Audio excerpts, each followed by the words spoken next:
Chapter 2. The word that Isaiah the son of Amoz saw concerning Judah and Jerusalem. And it shall come to pass in the last days, that the mountain of the Lord's house shall be established in the top of the mountains, and shall be exalted above the hills, and all nations shall flow unto it. And many people shall go and say, Come ye, and let us go up to the mountain of the Lord, to the house of the God of Jacob, and he will teach us of his ways, and we will walk in his paths. For out of Zion shall go forth a law, and the word of the Lord from Jerusalem.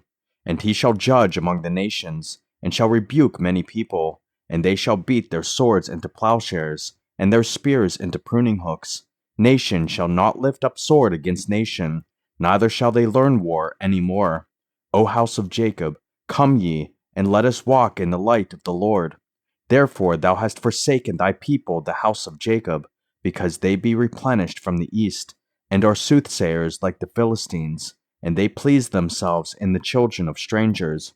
Their land also is full of silver and gold, neither is there any end of their treasures. Their land is also full of horses, neither is there any end of their chariots.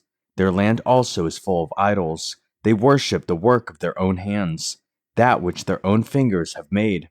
And the mean man boweth down, and the great man humbleth himself, therefore forgive them not. Enter into the rock, and hide thee in the dust, for fear of the Lord, and for the glory of his majesty.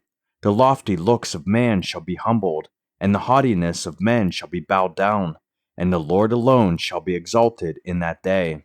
For the day of the Lord of hosts shall be upon every one that is proud and lofty, and upon every one that is lifted up, and he shall be brought low, and upon all the cedars of Lebanon that are high and lifted up, and upon all the oaks of Bashan, and upon all the high mountains, and upon all the hills that are lifted up, and upon every high tower, and upon every fenced wall, and upon all the ships of Tarshish, and upon all pleasant pictures.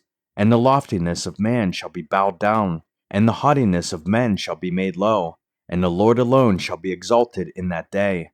And the idols he shall utterly abolish, and they shall go into the holes of the rocks, and into the caves of the earth, for fear of the Lord, and for the glory of his majesty, when he ariseth to shake terribly the earth.